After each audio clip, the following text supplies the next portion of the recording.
Yeah, man. So the competition tonight was insane. A lot of good efforts, a lot of real crafty people, and a lot of just different styles of bartending came together tonight, man. And we saw a lot of really close matchups, and I feel like that was just due to kind of the simplicity of this specific competition.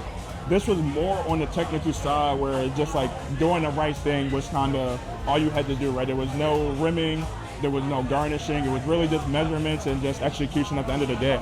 So I feel like that's why we were seeing so many quick times, but also such a small margin between the teams that were going up and competing against each other, right?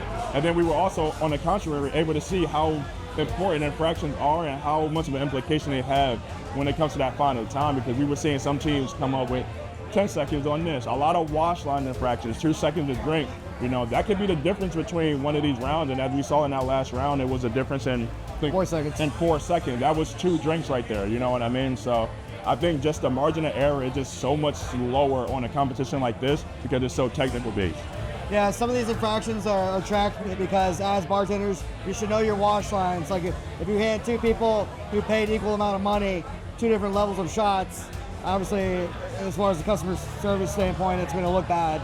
Also, proper dilution. So if you're not shaking enough, you're doing a lazy shake and then pour in, or just a lazy stir, it's going to affect the taste of the drink and whatnot. And so if you're a craft cocktail bartender, you got to track those things. But also, if you're a speed bartender, you got to know how to, please your customer by presenting a quality product that they're paying for.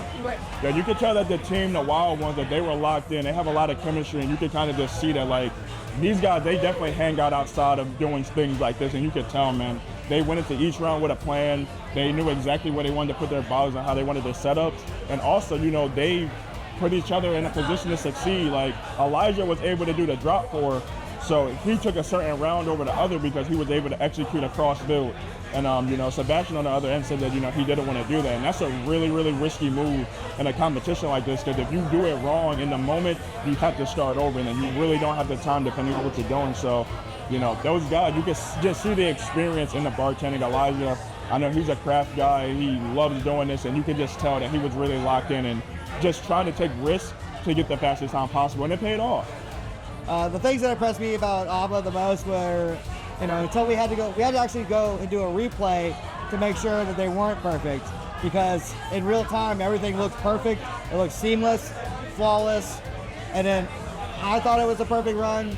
We brought it to another judge. He thought it was a perfect run, and it wasn't until a third judge noticed something that ended up being pretty detrimental that cost them the win. So only the Wild Ones, they only had a few penalties, but they just add up to be a lot. So they ended up having 6 seconds of wash line infractions.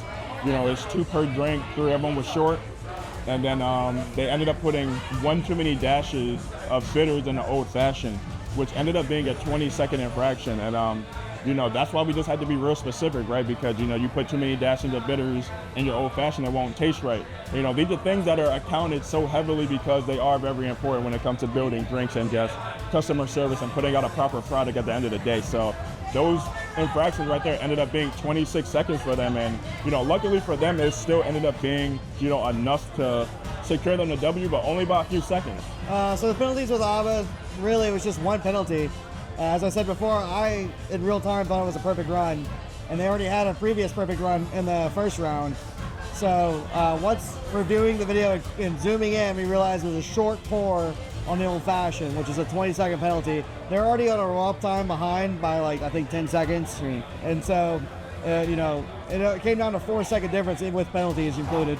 We consult a lot of people when it comes to these, man. It's like, if I see something and I'm not sure about it, I'm asking Q, I'm asking you, I'm asking him, I'm asking everybody that's involved in this project. So don't think that we just looked at that once and was like, oh, this is it. Like, there was 2, 3, 4, 5, 6 people in on these views just so everybody can agree. If 6 people are saying it, then it's got to be true, right? Because I thought it was a perfect run for ABBA, I literally had everyone that worked with SpeedRailz look at it because I just didn't want to look biased.